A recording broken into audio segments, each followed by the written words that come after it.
Quand on parle de data, assez souvent on parle de okay, yeah, we need more data, we need this. But the thing is, we are data rich. Like, comme je disais tout à l'heure, les données existent. On a toujours recueilli des données. La banque, à chaque fois qu'il vient, il va prendre ta pièce, les immeubles, là, ils vont prendre ta pièce d'identité. Ils vont voir comment les utiliser, déjà les collecter. Après les avoir les collecter, on va les analyser. Et quand on va les analyser, on pourra derive de ces données-là information. Et ça, c'est très important. C'est un point sur lequel je fais une petite pause. Par n'importe quel type de business. Et on le fait depuis des siècles. C'est juste qu'aujourd'hui, on utilise différents outils parce qu'on est sur différents canaux et c'est un scale beaucoup plus grand que. Qu'on peut comparer à nous, autres programmes. Et après, on parle de big data, etc., de toutes ces données-là. Et ça fait appel aussi à des nouveaux outils de mesure. Parce que la décision qu'on va prendre, c'est d'améliorer notre service de support, notre service client. Donc, la donnée permet de pouvoir informer la décision opérationnelle de notre business.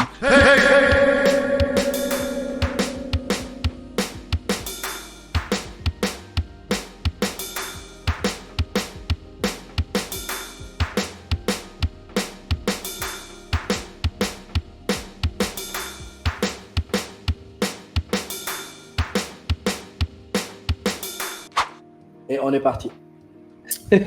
Oh my God. On est parti, let's go.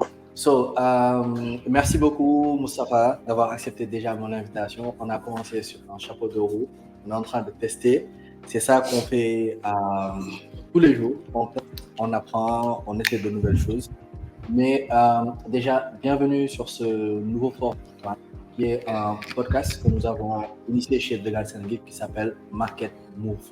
Donc, ce podcast-là, comme son nom, il est juste pour mettre l'accent sur les stratégies de marketing innovantes et les histoires de croissance en partageant soit des cas réels, des clients, mais le tout avec une approche contre-intuitive.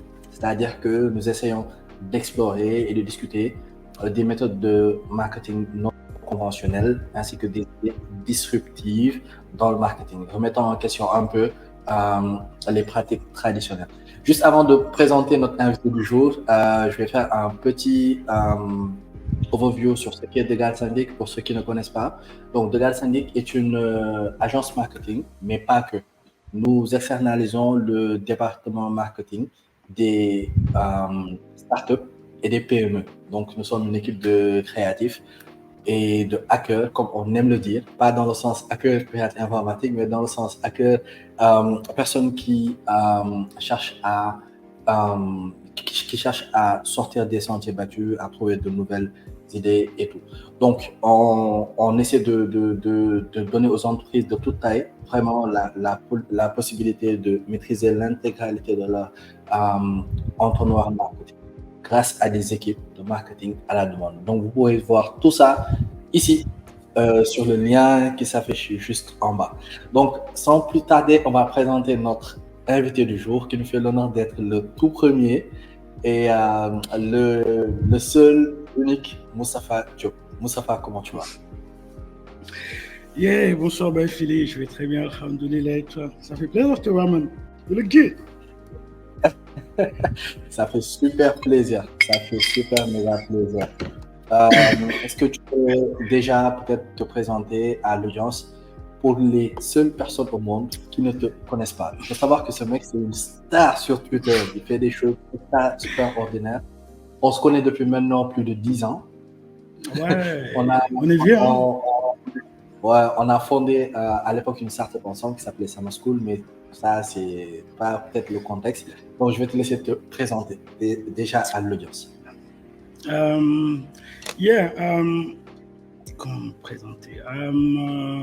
Moustapha Diop, je suis Moustapha Diop, je travaille dans le domaine du marketing. Bon, on va plus aller en détail sur ça. De base, je suis en background en télécom, comme by Philippe Bank, et on a étudié ensemble. Donc, c'est un ami de très longue date. J'ai commencé par les télécoms, mais j'ai beaucoup travaillé dans le domaine du marketing, une grande partie de ma carrière, plus dans le marketing digital, dans lequel j'ai travaillé. J'ai aussi travaillé dans diverses industries au fil des années. Aujourd'hui, peut-être pour certains, ils me connaissent beaucoup plus dans le domaine me voient parler de tech et tout, mais j'ai travaillé dans d'autres industries en dehors de la tech, que ce soit en termes d'agence, marketing, dans le domaine du hospitality business, tout ce qui est hôtellerie, et dans le domaine de la tech. Et comme tu le dis, il y a plusieurs années de cela, quasiment une décennie, on a fondé une start-up ensemble à l'époque, Summer School. Et ouais, je dirais en résumé, ma carrière a été partagée entre le marketing digital, le business development et tout ce qui est product. Ces dernières années où je travaille beaucoup plus dans le domaine du product analysis, marketing analysis, toute la partie data, du marketing et du product. Et aujourd'hui, je travaille principalement comme consultant tout ce qui est growth marketing, marketing and product analytics. Yeah, de manière assez simple. Yeah. That's amazing. La toute première question que je voudrais te poser, pour que l'audience en sache un peu plus, il faut savoir que Moustapha est l'une des personnes les plus smart qui m'a été donnée l'occasion de côtoyer.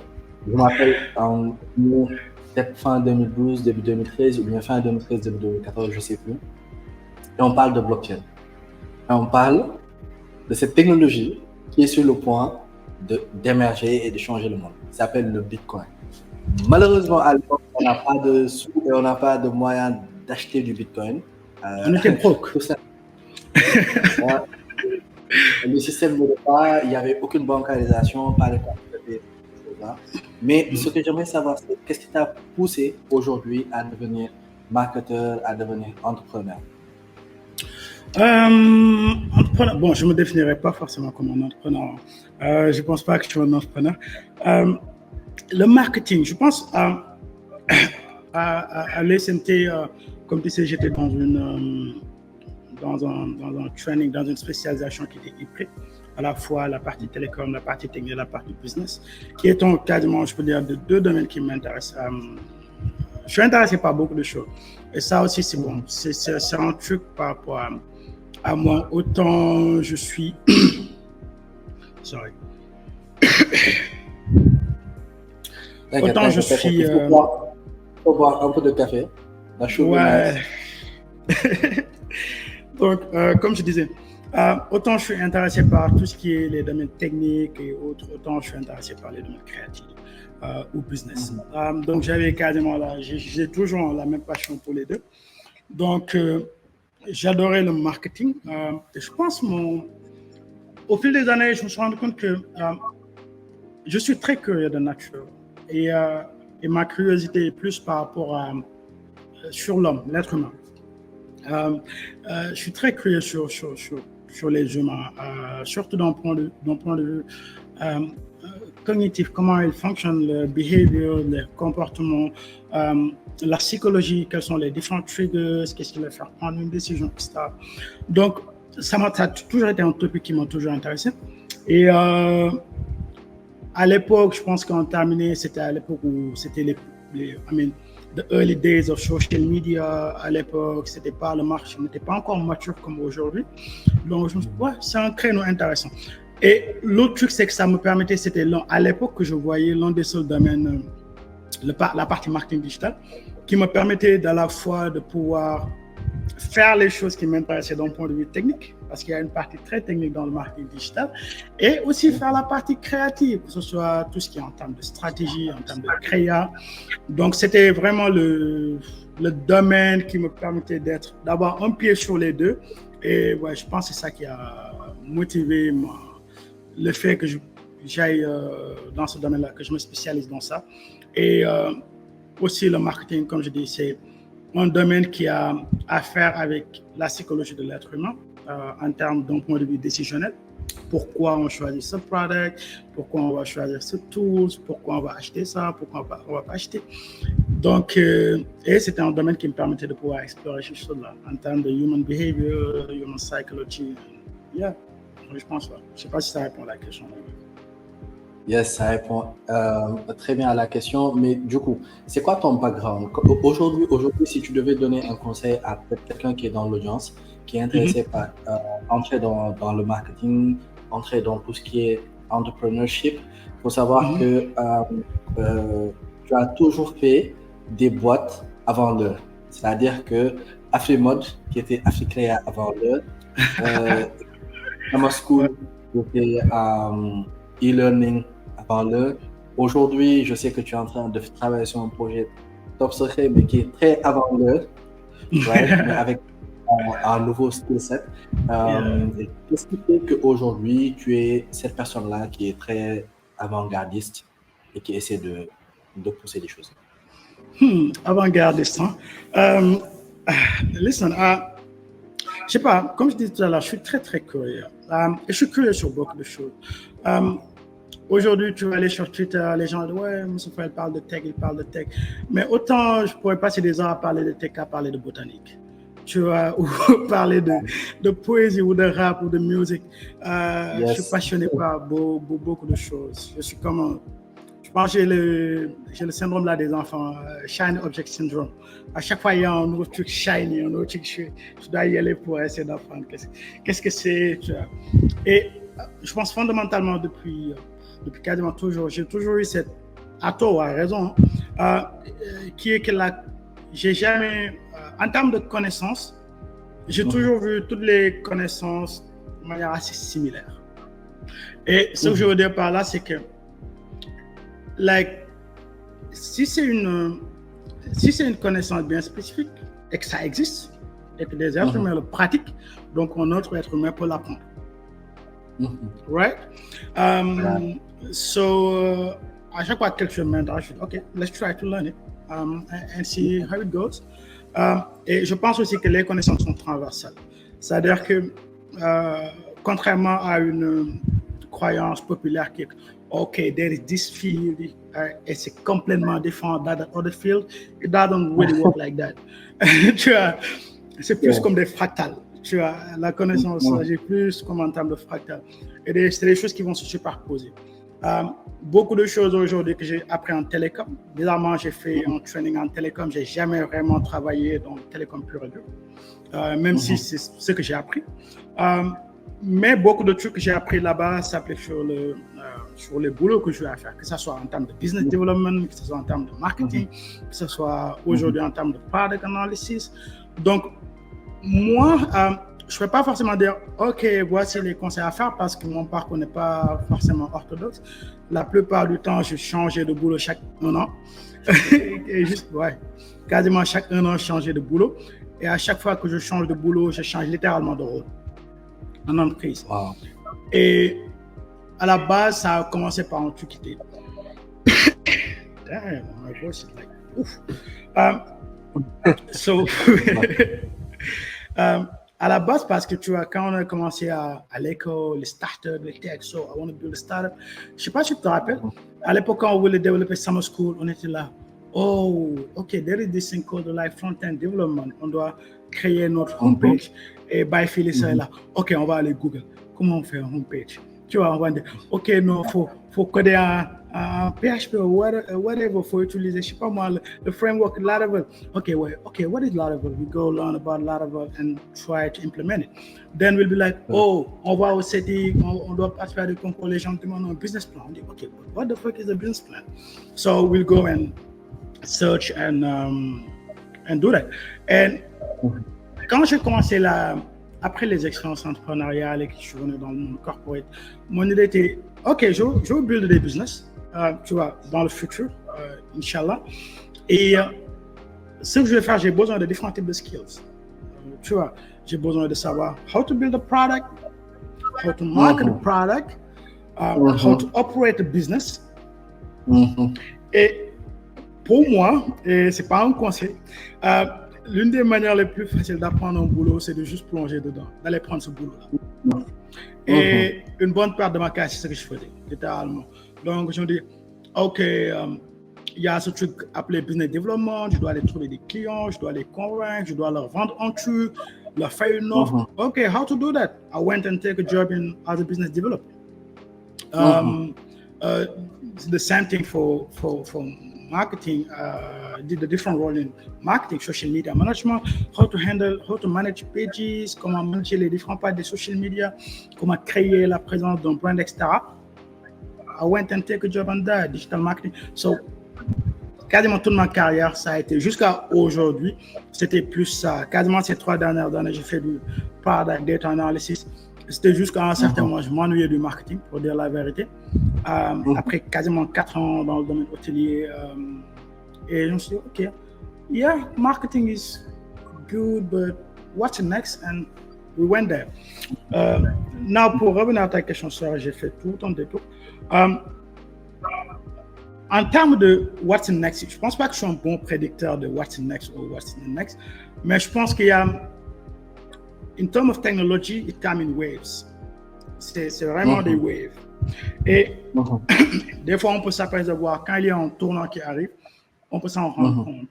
2012, 2013, c'était vraiment sur nos frontières, majoritairement, même si ce n'était pas les débuts de social media qui a commencé vers 2004, 5, 6, 7, vers 2010, 2011, dans notre construct économique, notre continent, ça a commencé à devenir, tu vas faire partie de la conversation que, okay, there are new channels that exist, there are new levels, marketing levels that exist, that we can leverage, called the social media. Les marques doivent changer leur manière de pouvoir communiquer. Avant, on parlait, OK, de la notoriété de l'entreprise, sa réputation. Maintenant, on nous parle de e-reputation. And I was thinking that, okay, so this is interesting, even if like we are just seeing right now the top of it, like, and so ce wave là, ça va persister parce qu'il y a des waves qui sont des trends et il y a des choses qui sont beaucoup plus permanentes. C'était pareil quand on parlait de Bitcoin, de crypto, tu vois, parce que c'était juste que, OK, il y a des technologies, tous les mois, tu peux faire une certaine projection par rapport à leur, surtout d'un point de vue utilitaire, tu vois. Maintenant, ça ne veut pas dire que tu peux forcément prédire, par exemple, personne n'aurait pu forcément prédire quel serait l'impact aujourd'hui du social media. Tu vois, aujourd'hui, on parle, ça fait quasiment quoi, 7 ans, 8 ans, le boulot que j'ai fait n'existait pas il y a 20 ans. Tu vois, social media, aujourd'hui, on le prend comme acquis, une partie intégrante de notre vie. C'est un adolescent, il a que 20 ans, tu vois, c'est dans la vingtaine, c'est quasiment, c'est très, très jeune, tu vois. Et pourtant, l'impact a été tellement transformatrice jusqu'à la manière dont on fait. Aujourd'hui, on est là, on est en train de faire du streaming pour discuter de toi et moi. Tu vois, ce paradigme n'existait pas il y a 20 ans. Donc, c'est plus en termes de, on regarde quelles sont les nouvelles waves technologiques et par rapport à ces waves-là, surtout les waves qui vont impacter le comportement de l'être humain. Surtout ça. Si tu vois des trucs qui, d'un point de vue, dans la manière dont on va se l'approprier, il y a des chances que ça puisse impacter le comportement des gens, sois sûr que c'est quelque chose qui va rester pendant très très longtemps. Et ces genres de shifts-là, tu peux faire des bêtes dessus ou juste faire du tinkering. Yeah. Like that. That's amazing. Donc, des trends qui vont impacter le comportement des gens. C'est une excellente transition. Peut-être déjà pour commencer. Des waves, pas des trends. Les trends, ça passe. Des waves technologiques, culturelles. Yeah. OK. That's amazing. Je rebondirai aussi sur l'aspect transversal parce que un des objectifs principaux de ce podcast, c'est de faire aussi du giving back, de faire de l'éducation. Pourquoi je l'ai dit d'entrée que tu étais une des personnes les plus smart qu'il m'ait été donné l'occasion de voir, parce que j'ai rarement vu quelqu'un de super curieux. Je me considère comme quelqu'un de super curieux qui fume son nez un peu partout. Mais j'ai rarement vu quelqu'un qui sait parler de data, qui sait parler de marketing, qui sait parler de chiffres, qui sait parler de finances, qui sait parler de poésie, qui demain peut te parler d'histoire, etc. Et effectivement, comme tu l'as dit, c'est quelque chose qui demain est tellement transversal que on peut utiliser les mêmes choses. Aujourd'hui, on nous parle de croissance exponentielle. Si on ne comprend pas les logiques qui sont derrière une courbe exponentielle, on peut utiliser le mot croissance exponentielle. Croissance exponentielle, mais ne pas vraiment savoir de quoi on parle. Okay? Yeah. Donc ça, c'est quelque chose de super important. Maintenant, ce qui nous amène dans le vif du sujet, et qui est aujourd'hui d'explorer un peu les facettes de la réinvention du marketing à travers les prismes de la data et de l'innovation. sans oublier de l'influence aussi. Right? Alors, lors d'une conversation, notre conversation est déjà super méga enrichissante. On apprend super beaucoup, ok? Super beaucoup.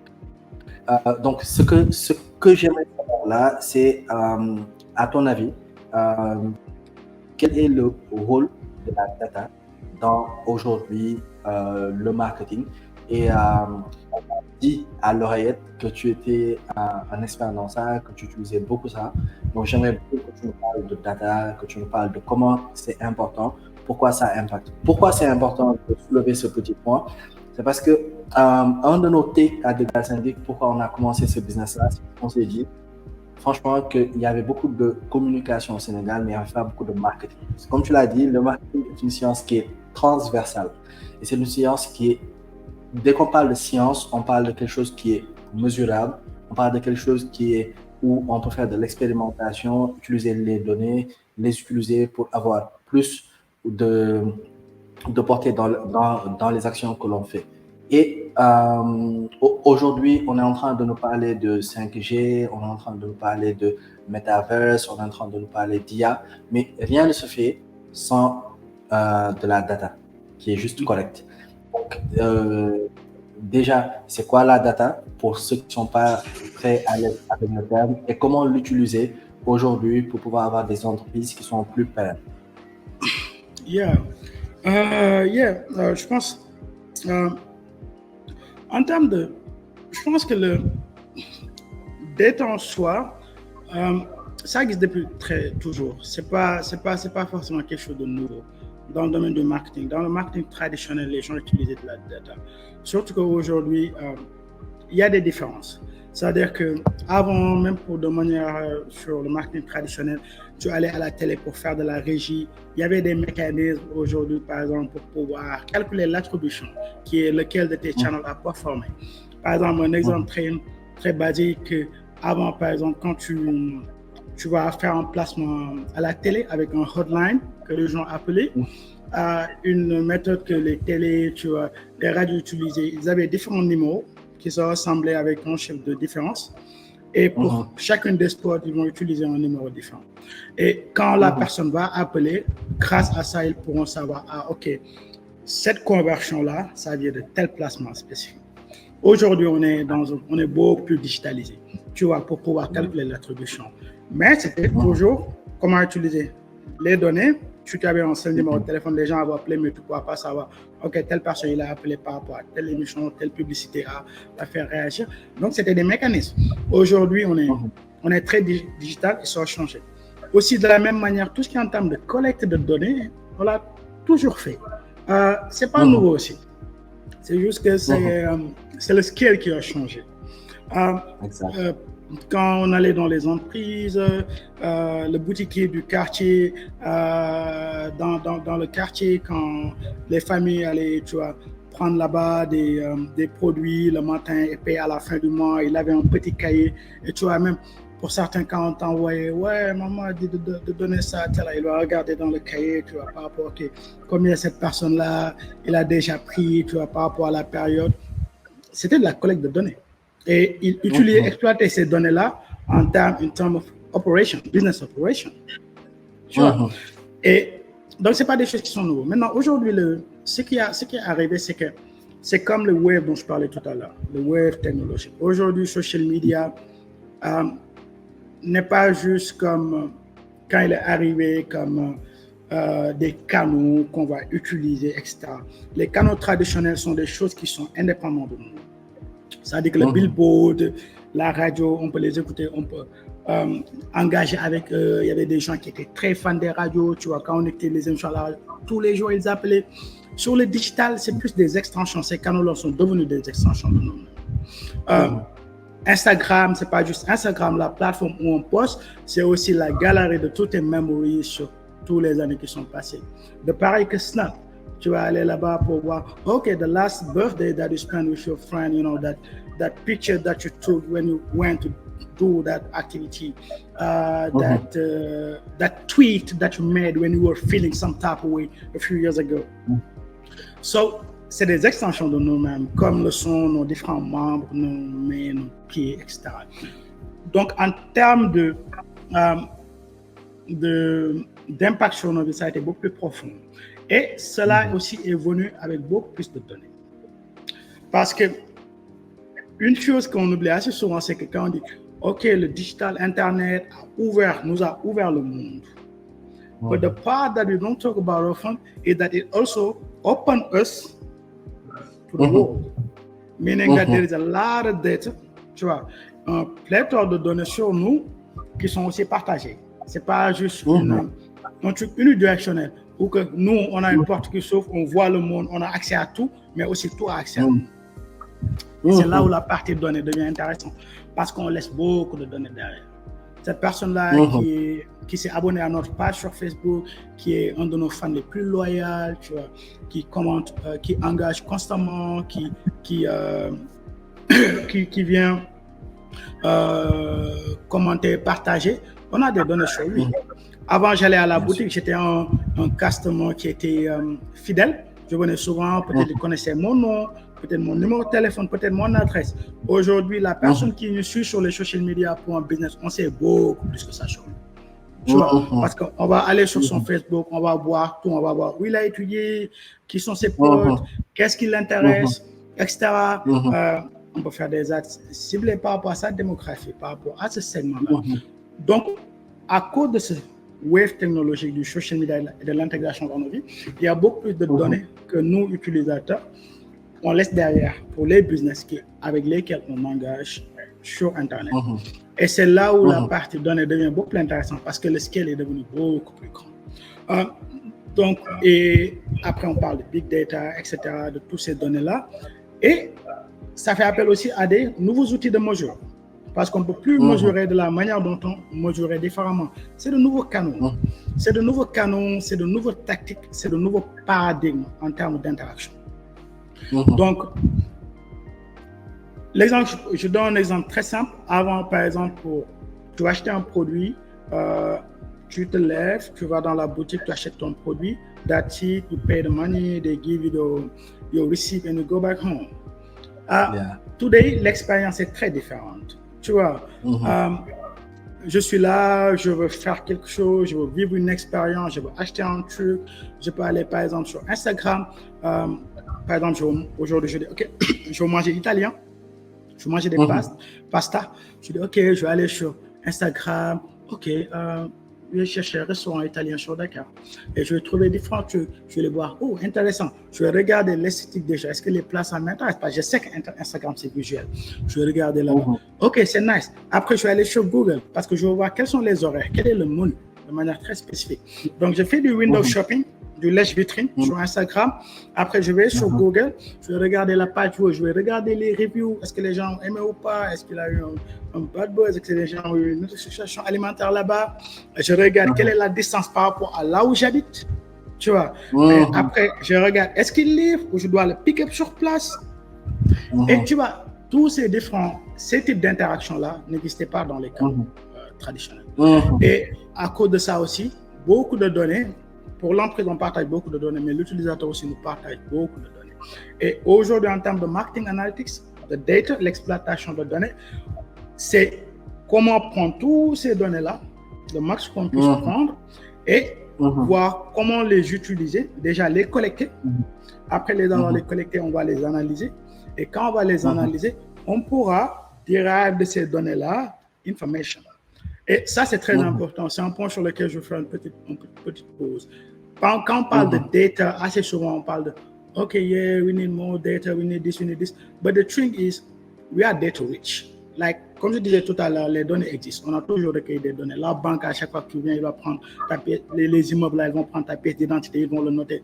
La banque va te demander des informations, il va te demander ton numéro de téléphone à chaque fois que tu retires un chèque, même si tu le fais chaque semaine, ce qui est assez bête, whatever.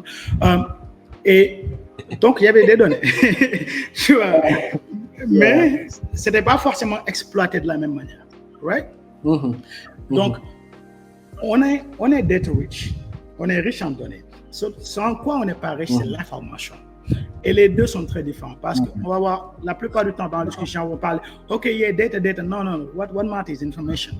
We are talking about information, insight. Tu vois, la donnée à lui seul, ça ne veut rien dire. Ça dit que c'est rien, c'est neutral. Tu peux rien faire avec. Tu vois, c'est même quand on va dire, OK, data is the new oil. That's bullshit, depending on how you look at it. Because la donnée en soi ne vaut rien du tout. C'est l'information qui coûte quelque chose. C'est pourquoi les gens aillent payer 100 francs pour acheter un journal en papier, que tu vas payer une subscription pour pouvoir accéder au New York Times pour regarder. Tu payes pour de l'information, tu ne payes pas pour des données. Donc, information. We are data rich, but we are information poor.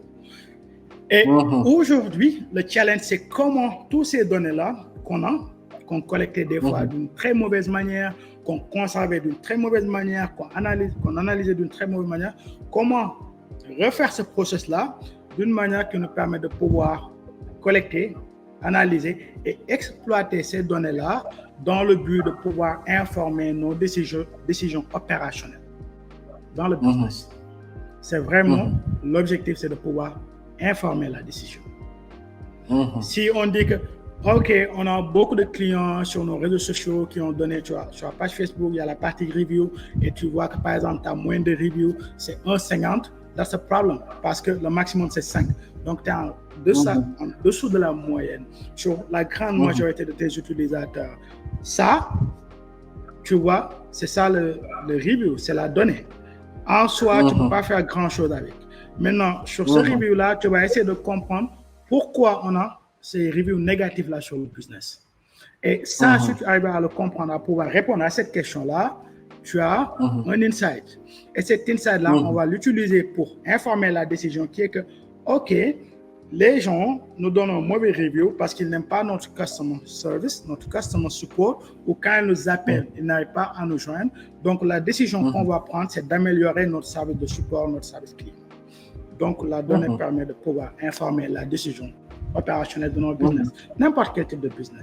Et on le fait depuis des siècles. C'est juste qu'aujourd'hui, on utilise différents outils parce qu'on est sur différents canaux et c'est un scale beaucoup plus grand qu'on peut comparer à nul autre époque. That's amazing. Franchement, merci beaucoup pour toute la valeur que tu es en train de partager là. C'est tellement important. Je retiens que déjà tu nous as expliqué c'est quoi la donnée, pourquoi elle était importante, qu'elle est toujours présente, mais que au-delà de la donnée, ce qui est le plus important, c'est l'information que l'on va tirer de cette donnée-là. Et tu nous as expliqué exactement pourquoi la donnée était importante, comment aller la chercher, et un peu tu nous as initié à comment interpréter cette donnée-là. Je vais maintenant poser une question un peu plus technique, en sneak peek, parce que dans notre communauté, on a beaucoup de gens qui ont des business et qui essaient de faire les choses. Donc, je vais poser le contexte. Donc, aujourd'hui, disons que j'ai un business, j'ai un e-commerce qui roule principalement sur Instagram et sur WhatsApp. Disons que c'est là-bas mes canaux. D'accord? Tout à l'heure, tu as parlé de quelque chose de très important que nous utilisons en interne qui s'appelle le framework AARRR, où on va faire un entonnoir. Et dans cet entonnoir-là, on va avoir l'acquisition, l'activation, la rétention, quand la personne paye le revenu et le referral pour que la personne puisse. Donc, sûrement, on va intégrer un lien vers un article qui explique ça beaucoup plus en profondeur. Mais au-delà de ce framework AARR-là, disons qu'aujourd'hui, je suis un e-commerçant, j'ai recueilli cette data-là. Quel contenu activable tu peux me donner pour que je puisse utiliser cette data-là afin de pouvoir augmenter mon chiffre d'affaires et faire de la croissance avec mon business?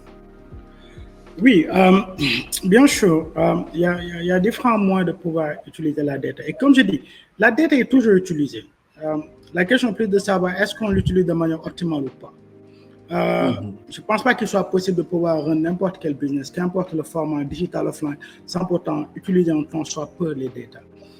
Tu ouvres si c'est un salon business, tu ouvres à une certaine heure, tu fermes à une certaine heure, tu sais le nombre de clients que tu as reçus par jour. Ça, c'est le b.a.-ba et tout le monde le fait, n'importe quel type de business.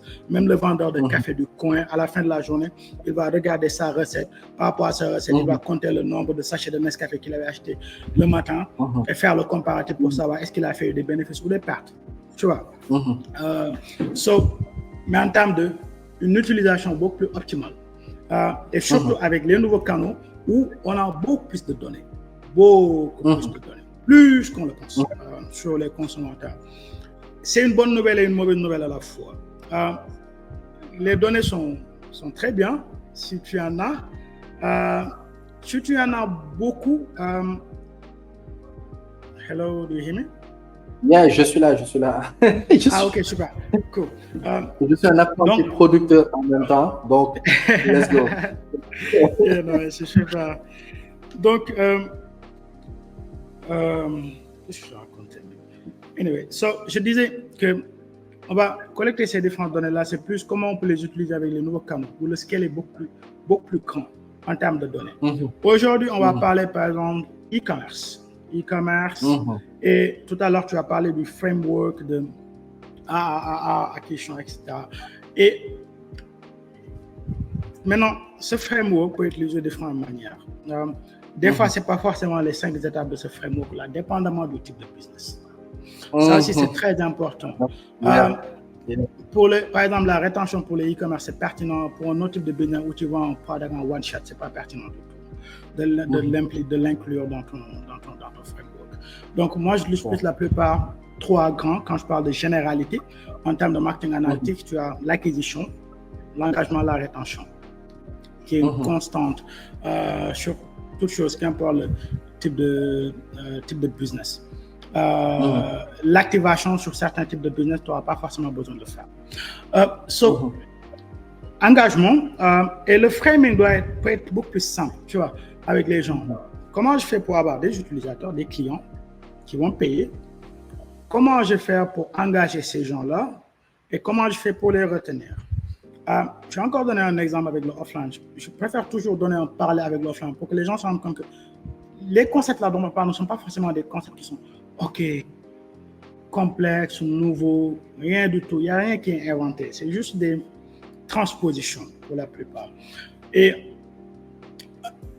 acquisition, qu'importe le type de business, tu dois avoir des clients. Si tu n'as pas de clients à qui tu peux vendre, tu n'as pas de business. As simple as that. Donc, et la question, c'est quels sont les leviers que je peux utiliser pour pouvoir acquérir des clients? Quand je vais les acquérir, comment les engager, comment les retenir? On va prendre l'exemple d'une boutique. Avant de parler d'e-commerce, disons que ce e-commerce-là, c'est une boutique traditionnelle. Le gars a commencé par une boutique traditionnelle. Disons qu'il est à, je sais pas moi, à Sandaga, Point whatever, avec une boutique. Sur cette boutique-là, il doit acquérir des clients traditionnellement. Il fait peut-être des spots télé, il fait des affiches, il en parle à ses potes, whatever. Qu'importe le levier qu'il utilise. Les gens arrivent dans la boutique. La boutique, on va la construire, faire le design, le packaging des produits, le merchandising, comment organiser les produits au sein du store pour pouvoir créer une expérience. Ça, c'est la partie engagement. Tu vois, parce que quand tu veux que quand la personne entre dans la boutique, il ne ressort pas sans acheter quoi que ce soit. Tu vas dans un supermarché, on met les produits dans une architecture bien définie et pour des raisons bien spécifiques. Tu vois, par rapport au target audience, ça, c'est la partie engagement, même dans l'offline. Et là, on ne parle même pas de digital. C'est toujours dans l'offline. Tu vas te rendre compte, par exemple, quand tu vas aller à la caisse pour payer, tu vas trouver tous les produits qui sont vraiment high value, mais qui sont beaucoup plus qui sont pas si importants que ça, comme tout ce qui est candy, les chocolats, les trucs qui sont plus destinés aux enfants. Ils vont le mettre au niveau du check-out, le truc de check-out, et ils vont le faire de manière très très basse. Pour que ça corresponde à la taille d'un enfant, disons pas plus de 8 ans ou 10 ans. Donc quand tu es avec tes gosses, tu es allé là-bas, tu es en train de payer, leurs yeux est directement au niveau de ces produits-là, parce que c'est eux la cible. Et tu vas les vendre. Donc tout ça là, il y a l'engagement, les rayons extra, whatever. Et la rétention, tu vas aller payer, la caissière d'Auchan va dire, oh monsieur, vous avez une carte de fidélité d'Auchan. Ça, c'est la fidélisation. Oh, si vous avez la carte de fidélité Nextam, vous aurez tel pourcentage de promotion. Ça, c'est la rétention. Donc, ça existe même dans l'offline. Maintenant, revenons sur le online, sur ton e-commerce. Sur ton e-commerce, à la différence du physique, dans la boutique où tu vas, où on va rentrer, on va trouver les différents produits. Là, on va aller sur une URL. On va accéder à ton produit. Mais l'expérience ne commence pas là-bas. Ce qui est différent avec le offline. Parce que sur le offline, La plupart du temps, l'expérience va commencer quand tu vas venir dans la boutique ou tu te lèves de chez toi. Sur le digital, l'expérience est un peu plus longue, un peu plus différente. Il y aura différentes manières pour que la personne puisse arriver dans ta boutique, dans ton shop. Et au niveau de l'activation, on va utiliser différents leviers pour les attirer. Suivant notre type de business, le budget qu'on a, nos objectifs à court, moyen terme. Et on s'est dans ce framework-là, on va faire des pédales, on va faire tel, et après on va les engager. Je vais faire une petite pause un peu plus sur la partie acquisition. Je vais parler de concepts qui sont assez importants. D'un point de vue marketing, de manière générale, ça va beaucoup plus facile de parler de marketing analytics on later stage of what we are talking about. Ce qu'on appelle de marketing levels fundamentals. Il y a des leviers en marketing. Ils ne sont pas infinis. C'est un nombre finite. Et comme tout métier, tu as un toolbox, une boîte à outils pour pouvoir travailler. Et dans le marketing aussi, on a une boîte à outils. Et malheureusement, quand on parle d'outils, la plupart du temps, on pense software. Tu vois, c'est l'outil qu'on va utiliser. Mais ce ne sont pas les outils primaires du marketeur. Les outils primaires, c'est plus des concepts, des frameworks, ce qu'on appelle les leviers fondamentaux de ce marketing-là. Et sur ce levier-là, on a d'une part tout ce qui est marketing campaign, les campagnes marketing. Et une campagne marketing, une définition très basique, c'est des efforts organisés pour pouvoir atteindre un but spécifique. Spécifique est le keyword ici. Si quelqu'un dit non, je veux une campagne ou non, je veux que la note de notre brand augmente, que je veux que mon shop là, tout le monde le connaisse, je veux amener 500 millions de clients, je veux que les gens restent plus de 8 minutes, c'est pas spécifique. Une campagne doit être très spécifique. Si tu as différents goals, tu crées différentes campagnes. Maintenant, il y a ce qu'on appelle marketing programme, qu'on n'utilise pas forcément ici. Et le marketing programme est en haut. Après, tu as marketing campaign. Marketing programme, ce sera tous les efforts que tu vas faire sur toute la période sur l'année, d'un point de vue marketing. Après, tu as les marketing campaigns, qui sont les efforts que tu vas faire pour chaque goal spécifique. Et les campagnes marketing, ils ont une durée bien définie, très limite, définie, time box. Et pour pouvoir les mesurer, il faut les benchmarker avec des campagnes précédentes, avec d'autres types de campagnes. C'est la manière de les mesurer. Et l'autre critère d'une campagne, c'est que on peut les lancer soit sur un seul ou plusieurs canaux à la fois. Si on voulait, ça, c'est les critères d'une campagne. Au-delà des marketing campaigns, tu as les marketing channels, les canaux qui sont très importants. Tout à l'heure, on a parlé de canaux offline, on a parlé de canaux digital. Et de tous les jours, on a de nouveaux canaux qui arrivent. Et ces canaux-là, c'est les différentes méthodes qu'on a pour pouvoir délivrer aujourd'hui le message marketing à nos clients. Pour ta boutique d'e-commerce, tu as un message qui peut être OK, we are this, tu vois, on fait ça, on le fait pour X, Y, Z, telle personne, et voici pourquoi vous devez nous choisir au lieu de telle autre personne. Pourquoi on a les meilleurs produits pour pouvoir répondre à votre problème. Ça, c'est un message. Le message est très large. Et ce message-là, il faut qu'on utilise des méthodes pour pouvoir le transmettre vers le consommateur. Et les channels, ce qu'on appelle les canaux en marketing, c'est vraiment les différentes méthodes qu'on va utiliser pour pouvoir partager ce message-là aux clients.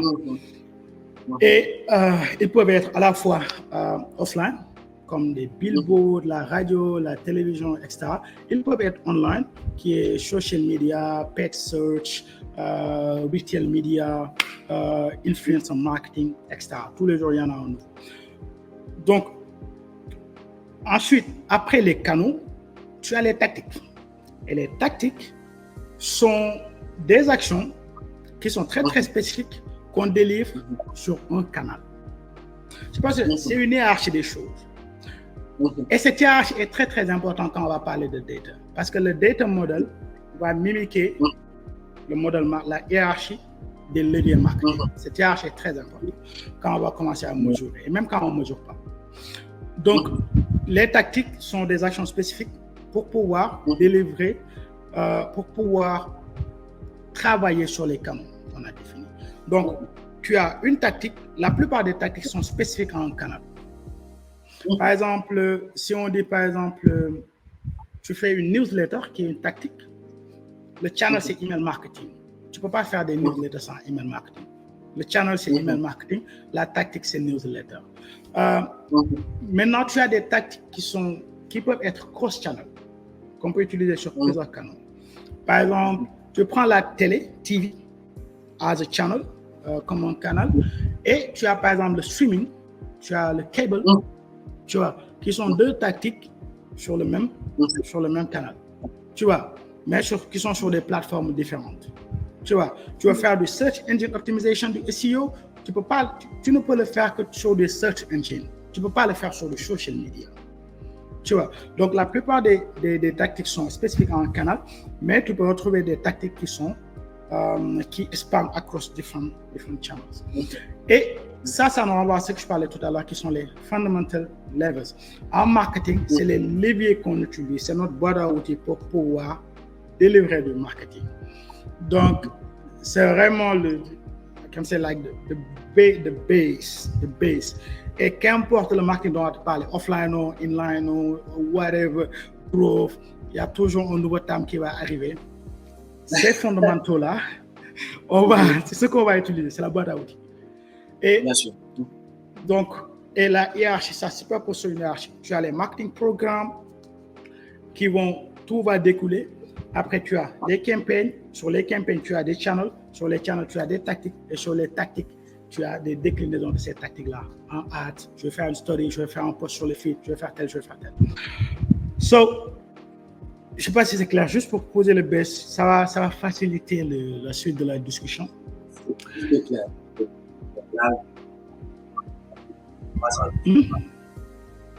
J'entends pas, tu dis? J'ai dit, même moi, je suis en train de noter. Non, c'est... Mais ouais. Donc, ça c'est des fondamentaux. Ce qu'on appelle les marketing levels. Et maintenant, ensuite, pour venir aujourd'hui en termes de cas pratique avec ce que tu parlais pour ton shop. Déjà, en termes de marketing analytics, on passe toujours sur tu fais un construct en termes de marketing pour pouvoir visualiser. Et quand on va parler de données, la question est de savoir comment on peut utiliser les données pour pouvoir aider dans l'opérationnel, aider dans le décisionnel. Maintenant, les données viennent de plusieurs côtés. Il faut déjà savoir quelles sont les dimensions où on récupère les données, parce que chacune de ces données-là sera très différente dans la manière dont on pourra le leverage. De manière très simple, on peut dire que dans ce qu'on appelle le marketing analytics hub, le stack, que ce soit pour ton site de e-commerce ou qu'importe, en digital, tu as deux dimensions. D'une part, tu as tout ce qu'on va appeler internal partners, les partenaires internes et les données internes, et les external partners, qui sont les partenaires externes. Parce que les données viennent de partenaires. C'est aussi simple que ça. Et ces partenaires-là, il ne faut pas. Tu as des données qui viennent des consommateurs, mais tu as d'autres données qui ne viennent pas forcément en suivant les mêmes routes. Je sais pas l'expliquer de cette manière-là. Donc, en termes de partenaires internes, quand je dis souvent aux gens, quand de marketing, je dis souvent, par exemple, quand tu travailles dans une boîte et que tu travailles dans le département marketing, je dis toujours, tes clients, en tant que marketeur, ce n'est pas juste les consommateurs qui sont en dehors de l'entrée. Tes premiers clients, c'est les collègues, les teams en interne, le business. Si tu fais du marketing analytics, c'est tes premiers clients.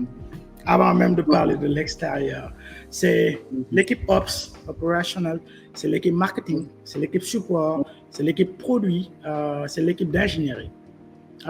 Si tu fais du product analytics ou du data analytics en interne ou du marketing analytics, du BI, du business intelligence, tous ces domaines-là qui sont en relation avec la donnée, ça c'est tes partenaires internes avec lesquels tu vas travailler. Et vous allez travailler en collaboration en termes de collecte, analyse et partage de ces données-là. Parce que ce n'est pas forcément toi, le marketing analyst, qui va faire la collecte, la mise en place de l'architecture comme moi, qui va forcément utiliser la donnée en interne. Donc, pour ton site de e-commerce, tu peux avoir un marketing analyst qui va setup toute l'architecture en termes de collecte de données, les différents outils, blablabla, les différents frameworks. Mais ces données-là, il faut qu'ils servent à quelque chose parce que, comme on disait tout à l'heure, c'est pour informer la décision opérationnelle du business. Tu dois donner des données, des insights, de l'information, pas des données, de l'information à l'équipe support, à l'équipe marketing, à l'équipe telle. Et ces différents partenaires-là, ils ont différents intérêts par rapport aux données. Ils n'ont pas besoin de la même chose en termes de données. Ça, c'est la deuxième chose qui est très, très importante. Sorry, c'est une manière très longue de répondre à ta question, mais c'est juste pour que... Mais c'est super intéressant. Exactly. Donc, ces différents partenaires-là qui peuvent varier d'une business à l'autre. Si on prend Galsengi, qui est une agence aujourd'hui, il y a toi, fondateur, CEO, avec ton associé, tu as des gens opérationnels, peut-être tu as un social media manager, tu as un paid ads analyst, tu as un business development qui va aller voir les clients. Chacun de vous, si on les considère comme des teams ou des fonctions, vous n'avez pas les mêmes besoins, les mêmes intérêts en termes de données. Et c'est vous les internal partners. Pour ton marketing analyst en interne, c'est vous les internal partners. Par exemple, disons que toi, en termes de CEO, aujourd'hui tu lances ce podcast-là, ce que tu vas savoir, c'est how can we raise awareness about this new product that we are launching. Tu vois, ce nouveau produit que tu es en train de lancer. Si tu lances un nouveau, I don't know, sur ton e-commerce, dans ton e-commerce, où tu vas faire, je sais pas moi, on commence la livraison, I don't know, pas de la livraison, mais par exemple, le fait de pouvoir acheter pour quelqu'un d'autre un produit, tu vois, qui est une nouvelle fonctionnalité. L'équipe produit peut dire, OK, ton développeur, nous, on veut savoir quelle a été l'adoption de ce feature-là en termes de notre user base. Tes ops ou ton business development, tes équipes. Par exemple, si c'est une startup qui a une operation team, qui a une finance team, ce qui peut leur intéresser, c'est ça plus en termes de marketing budget. Combien on dépense? Et est-ce que c'est pertinent de dépenser cela?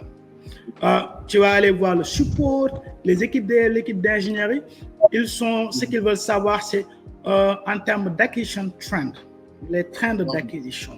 Comment c'est? Ça va vers le haut, ça va vers le bas. Comment on se porte? Donc, tu vois qu'on a différents data, mais on a différents partenaires. Ces partenaires-là ont des besoins qui sont très, très différents. Donc, et ça ramène à un autre concept qui est très important, qui est role-based marketing goals. C'est-à-dire que des goals, en termes de marketing analytique, doivent être liés à des rôles. Si tu as un goal qui n'est pas lié à un rôle, tu n'es pas forcément en train de répondre de la bonne manière à la question, parce que chacun de ces partenaires a des goals et des objectifs qui sont différents. Social media, tout ce qui est social media team, tout ce qui est paid search, il augmente tout ce qui est brand engagement pour la boîte ou les équipes marketing traditionnelles. Mais ce qu'ils font, l'impact qu'il y a, tu te rappelles de la hiérarchie dont on parle tout à l'heure, pourquoi dire que c'est important? Les choses qu'ils font, leur travail, ça impacte le niveau tactique et channel. Tu vois? Mais quand tu vas prendre le directeur marketing, il va monitorer les dépenses sur les campagnes et les channels à un niveau différent de la hiérarchie. Il va regarder les actions qui sont faites au niveau des channels, mais aussi qui sont faites au niveau des campagnes. Le social media management, c'est pas, non. Il va, tout ce que le social media management fait, ce qui l'intéresse, c'est des choses au niveau tactique et au niveau channel. Tu vas trouver le operation manager, le CEO, le chief operating officer, et lui, il va regarder au niveau du programme, en haut de la hiérarchie, tu vois. Est-ce que, d'un point de vue, en termes d'investissement, est-ce qu'on est en train de faire des investissements efficients? Tu vois, et après il va demander, OK, quels sont nos coûts d'acquisition, nos lifetime value, ça on va en parler dans la partie KPI Metrics.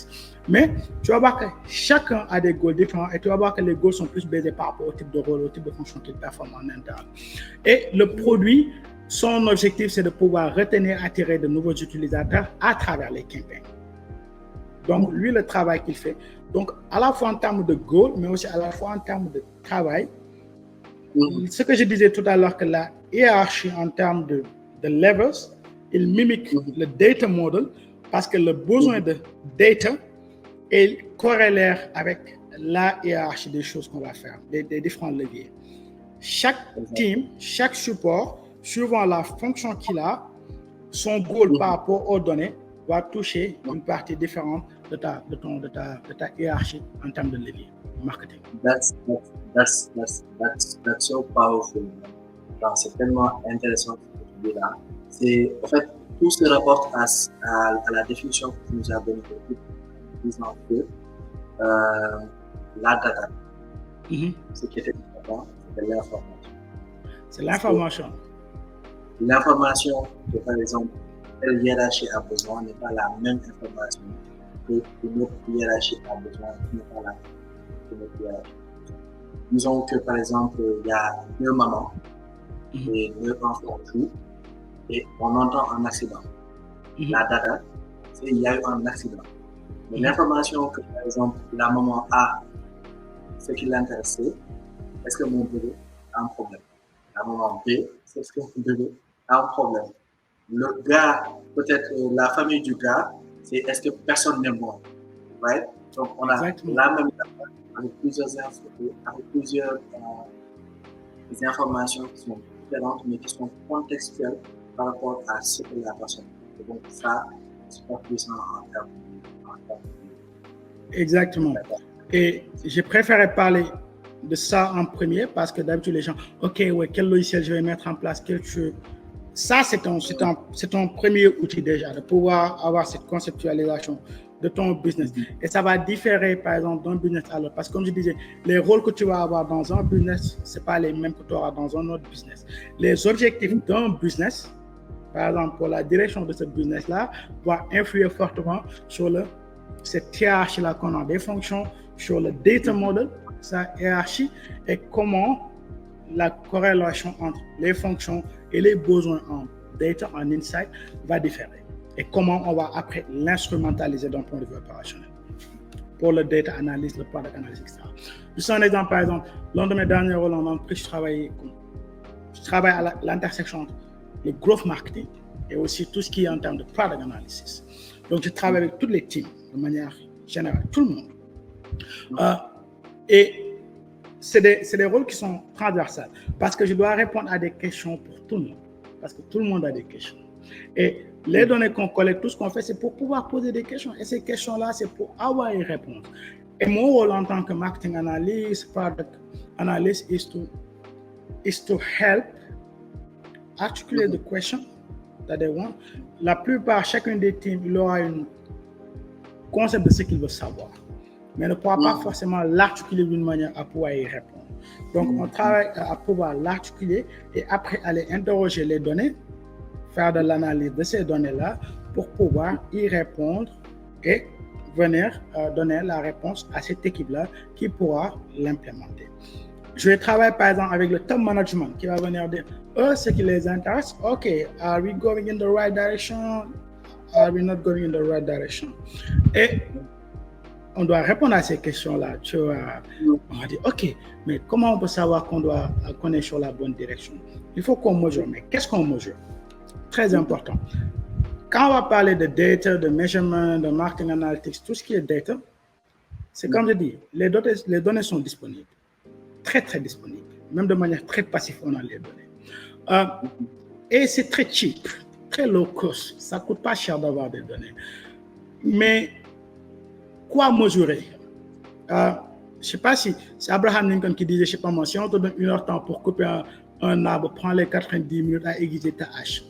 La même chose si on l'applique au marketing, au data analytics, marketing analytics, c'est que si on te donne 1 heure à pouvoir set up une architecture pour pouvoir mesurer, faire du marketing analytics, prends les 90 minutes à réfléchir quelles sont les réponses dont tu as besoin, qui sont importantes, parce qu'il y en a beaucoup qui ne sont pas importants du tout. Et c'est juste des distractions. Et ce que je disais tout à l'heure quand je disais que le fait qu'on ait beaucoup de données est une bonne nouvelle et une mauvaise nouvelle. C'est une bonne nouvelle, on peut interroger les données beaucoup plus. Mais il y a un pléthore de données qui fait que the more data, et tu as fait télécom, donc tu sais, the more data that you will try to push on a certain support, the more noise you will have. So, tu vois, quand on faisait les trucs là en télécom avec les câbles, les différents types de câbles, que ce soit la fibre, les câbles coaxiales, les satellitaires, chacun de ces supports-là, si on l'utilise, il y a un taux de perte qui est affilié. Exactement. Et spécifique à ce truc-là. Donc, et de la même manière, c'est le même souci qu'on va avoir, avoir ici aussi. C'est que quand tu vas poser les questions, il faut être très, très précis sur ce en quoi tu veux répondre. et sans quoi tu ne veux pas répondre du tout. Surtout les choses sur que tu ne veux pas répondre. Je pense que c'est les mêmes les plus importants. Les vanity metrics, d'une part, il y a les vanity metrics qui est tout ce qui est social media, mais tu as juste en fait d'autres métriques qui ne sont pas pertinents. Par exemple, tu vas voir un early stage start, like, où on revient sur ton exemple de e-commerce. Tu lances un site de e-commerce, let's say that you have traffic like entre 0 et 1500. I mean, that's big, but that's not huge. Et tu sers une seule catégorie de consommateurs. Tu vois, donc tu as des données assez uniformes sur ton segment. Ce qui est très différent, c'est que tu as multi-products et tu sers différents types d'audience. Donc, tu as ce business-là et tu dois répondre à des questions. Mais disons que tu es en early stage, tu viens de démarrer. En early stage, ton objectif, c'est de savoir est-ce que tu as un product market fit, un PMF, whatever, comment tu veux l'appeler. Mais de savoir que, OK, ce bet que tu as fait d'un point de vue business, est-ce que c'est quelque chose, il y a une demande assez forte pour que ça puisse être un business que tu peux scaler. À ce stage-là, avant que tu sors de ce stage-là, il n'y a pas beaucoup de questions qui sont pertinentes. Maintenant, il y a beaucoup de questions que tu peux poser. Hein? Il y a un nombre infini de questions que tu peux poser. Et tu vas aller sur les outils, tu vas trouver tout un tas de métriques. Mais d'un point de vue opérationnel, pour faciliter les choses, il n'y en a pas beaucoup qui sont importants. Parce qu'à ce stade, c'est ce que tu veux savoir. Est-ce que ça marche ou est-ce que ça ne marche pas? Si ça marche, pourquoi? Si ça ne marche pas, pourquoi? Si tu as plus de 10 key metrics, tu mesures des choses qui ne sont pas pertinentes. Et même là, je suis très loin parce que 10, c'est beaucoup. Parce que tu as besoin d'un North Star metric qui est que ça, c'est notre North Star. Un North Star, c'est ça. D'un point de vue, par exemple, historique, il y avait, je pense, du temps en Amérique, tu vois, durant l'esclavage, quand il y avait les plantations, il y a beaucoup de Noirs qui essayaient de quitter les plantations et d'aller vers le Canada. Et ils utilisaient le North Star, l'étoile qui est une étoile polaire.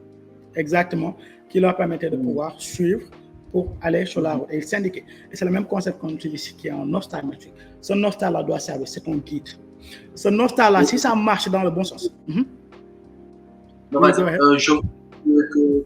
que ça, c'est un point introductif de notre dernière partie, qui est les métriques et les KPI. Parce que tu parles de données, tu parles de métriques, d'indicateurs de performance.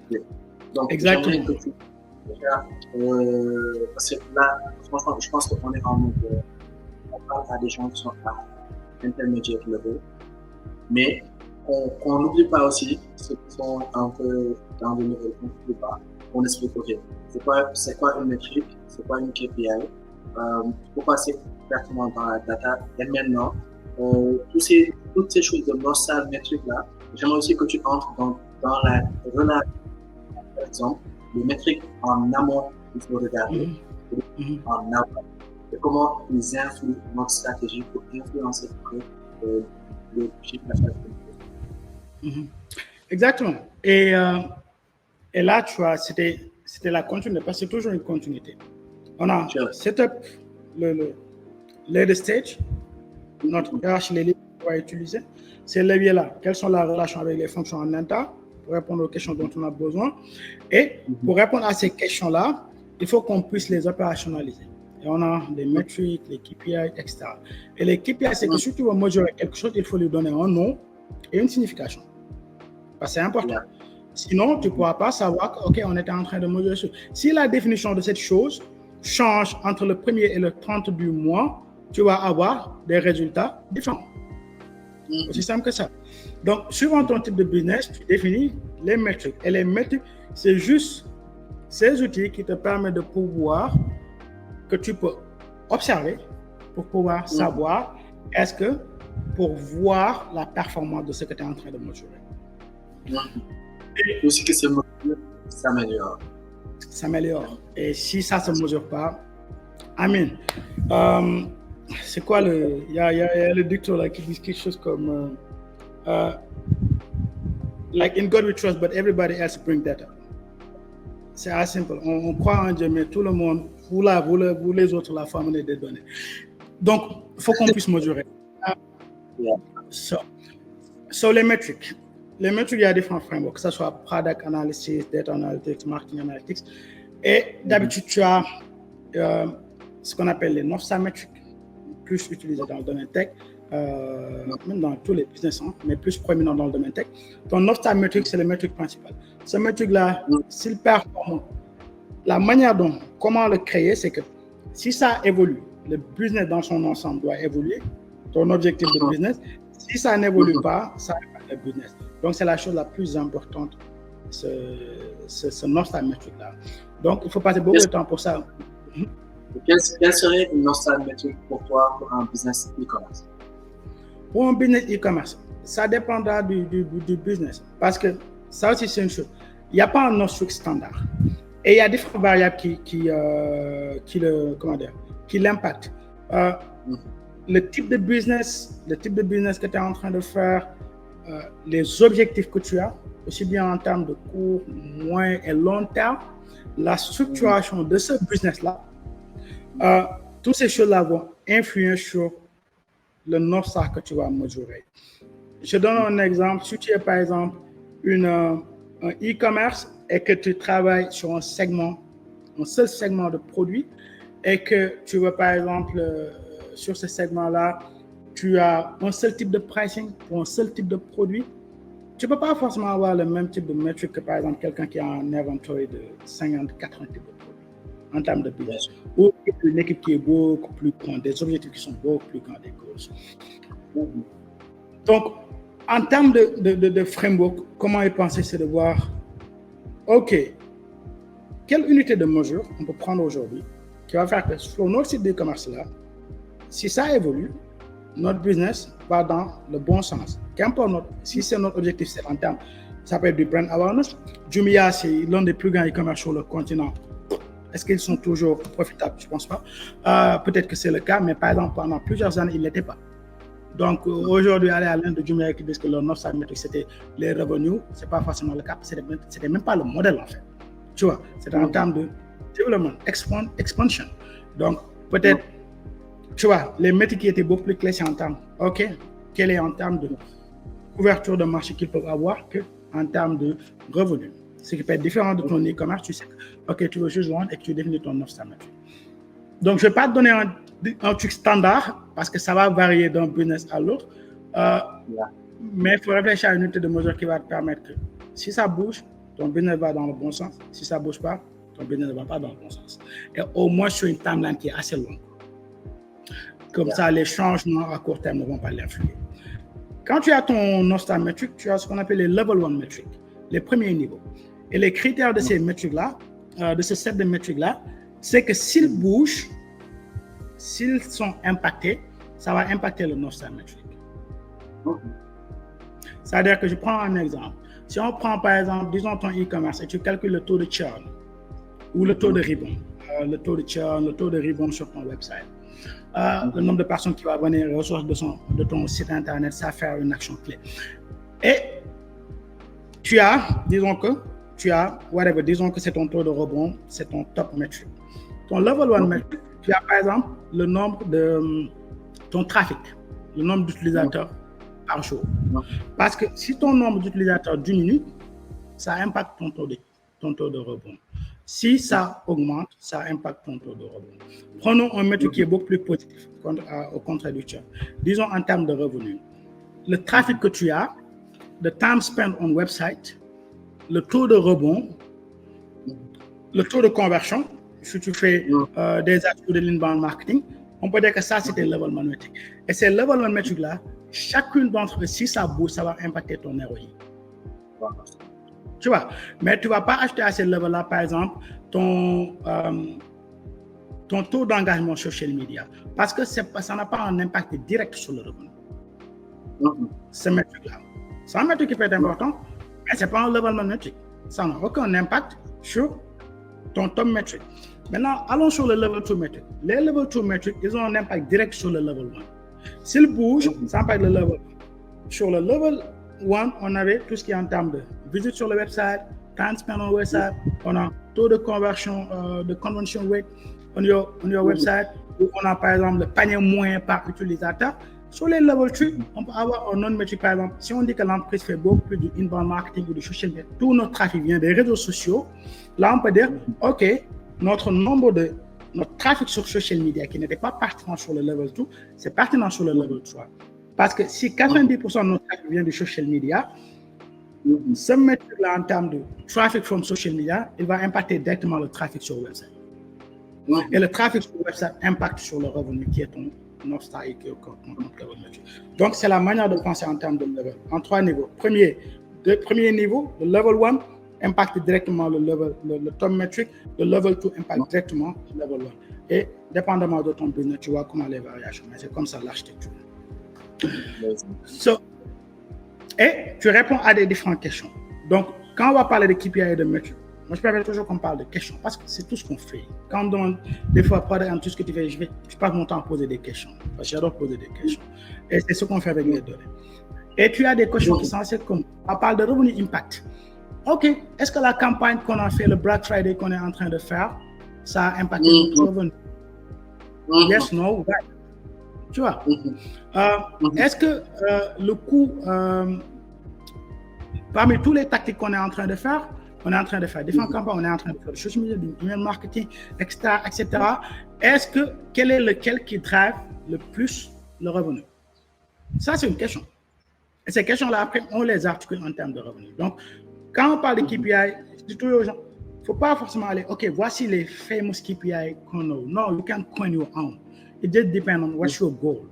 Tu vois, tu peux créer ton propre KPI par rapport à ton business. Par ton business, c'est différent. C'est pas que non, tout le monde parle de CAC, de lifetime value, forcément tu dois avoir un CAC, forcément tu dois calculer ça. Non, c'est pas ton objectif. Regarde par rapport à ton business et crée des unités de mesure pour ton business là, comme tu le fais dans la vie réelle. Tu commences une activité, tu trouves un moyen de le mesurer. Il n'y a pas un livre de standard, on va dire, OK, tu fais telle chose, il faut piquer telle chose là, c'est ça qui va le mesurer. C'est des outils. Les outils, on les crée pour un besoin spécifique. Et tu crées tes unités de mesure. On va dire que, et ça, c'est des questions qui sont ensemble comme en termes de revenus. Tu vas aller, par exemple, sur la partie produits, features, ta plateforme. On se rend compte qu'on a, par exemple, des quickbacks en termes de UX. C'est des gens qui vont entrer sur une page de ton site internet ou une section et ressortir directement sans faire d'action, qui sont des quickbacks. Tu vas, par exemple, avoir les load time ou des erreurs JavaScript sur ton truc. Quelqu'un va essayer de load un bouton, une page, ça ne vient pas. Ça importe sur la hiérarchie pour les fonctions dev, engineering and product. So, tu as des questions en termes de trend et de troubleshooting. Il y a combien d'utilisateurs qui ont essayé de performer une action et que ça n'a pas marché. C'est important pour le produit, quand ils vont travailler sur le produit. On va voir un trend, par exemple, aujourd'hui, on se lève et que tu vois que tu as, je ne sais pas moi, tu as moins d'utilisateurs, c'est 20 personnes, et tu en as 100 qui sont venus d'une ville bien spécifique. Tu vois, en dehors de Dakar. Alors que ton business, c'est principalement Dakar. Ouais, c'est un trend, c'est une anomalie. Il faut qu'on puisse savoir pourquoi. Qu'est-ce qu'il a causé? Et si on ne sait pas qu'est-ce qu'il a causé, on ne peut pas le contrôler, on ne peut pas le régler si c'est un problème. Et ça va dans les deux sens. Si c'est un truc positif ou négatif. Les gens ont l'habitude de mesurer seulement des choses qui sont négatives. Mais si quelque chose marche et que tu ne sais pas pourquoi ça marche, you're gonna be in a lot of trouble, like if you don't try to find it out real soon. Tu vois. Et d'autres questions, tu as par exemple des types de questions qui sont des what if, des scénarios. What if we increase our marketing spend, how many more customers can we get? On dépasse 100 000 francs en marketing. Ça, parce que tout l'objectif du growth, c'est de se poser des questions afin de faire des expérimentations. Beaucoup de feedback. Exactement. On teste, on regarde comment le marché se comporte, on prend des enseignements de ça, on applique des changements et on développe. Donc, pour dire l'importance des métriques et de ce que nous faisons avec eux. Exactement. Et je donnais des exemples, par exemple, en termes de what if scénario, sur les 3 acquisitions, engagement et rétention. Acquisition, on peut dire, OK, si on augmente notre budget de 10%, combien d'utilisateurs ça peut amener? Tu vois, et tu le modèles. Tu le modèles. On est en train de faire du paid ads, voici notre coût par clic, tu vois, voici notre taux d'impression, etc., nos différents key metrics. OK, si on augmente de 10%, combien d'utilisateurs on peut avoir? Et on peut le modeler avant même de faire l'action. Et ça aussi, c'est la boucle du digital. Parce qu'on a accès à des données. On a des données historiques qu'on peut utiliser pour pouvoir faire des projections. Sur la partie engagement, on peut se dire, OK, on a sur la plateforme, sur ton site e-commerce, tu te rends compte que par exemple, les gens passent beaucoup plus de temps à faire leur shopping sur leur homepage que d'aller sur la page catégorie. De ce fait, ils voient la plupart des produits qui sont en top trend, mais des produits que tu veux mettre en avant qui sont à l'intérieur des catégories, ils ne vont jamais le voir. Et tu dis, OK, tu as vu quelque chose? OK. Si on changeait un petit point sur le parcours de l'utilisateur, qui est que quand il vient sur le home screen, sur le header, sur la première section, on met un résumé des différents, le top produit par catégorie, pour donner un point d'entrée sur la page catégorie. On dit que what if scénario. Si on fait ça, quel peut être l'impact? On peut utiliser du A/B testing. On crée 2 pages, tu vois, on va 50% des utilisateurs, on va les envoyer sur l'ancienne, 50% sur le nouveau. We run an experiment et après, on a une réponse à ce what if scénario-là. En termes de rétention, on a des utilisateurs, 20% ou 30% de nos utilisateurs reviennent chaque fin du mois. On dit, OK, what if scénario. Et si on, par exemple, on envoyait un gift, un discount, un coupon à nos utilisateurs à, je sais pas, le 25 du mois. Tu vois, c'est à une semaine des salaires. OK, on va leur donner un petit coupon. Tu vois, si on va segmenter tous les utilisateurs qui ne sont pas des utilisateurs répétitifs, qui ne sont pas retenus, on va prendre le 25 mois, on va leur envoyer un coupon qu'ils peuvent utiliser jusqu'au 5 du mois. Et on va le limiter dans le temps pour que ce soit une promotion. Une promotion doit avoir une durée, blablabla. Et on va le faire. On fait ce what if scénario-là et après on se rend compte qu'on peut increase le taux de rétention sur la plateforme. Sur les différents niveaux de ce customer journey-là, acquisition, engagement, retention, on peut poser différentes questions, que ce soit des questions métiers, fonctions, partie, les premières questions qu'on a posées, en termes de scénario, en termes d'optimisation d'impact. Est-ce que le messaging là qu'on a fait avec notre team créa, nos visuels, nos messages, ça amène des clics? Est-ce que ça augmente le nombre de clics ou pas? Tu vois? Et ça, on peut essayer de répondre à cette question. Et si on répond à cette question-là, on définit un métrique et ce métrique-là, on va l'utiliser pour mesurer. Donc, toujours commencer par les questions avant d'aller vers les métriques. Les questions vont donner les métriques. Toujours commencer par les questions avant d'aller par les métriques. Là, ce n'est même plus un épisode de podcast, c'était une masterclass. Carrément. Moustapha, franchement, est-ce que je vais pas réfléchir à faire de ce truc-là payant? C'est ça là.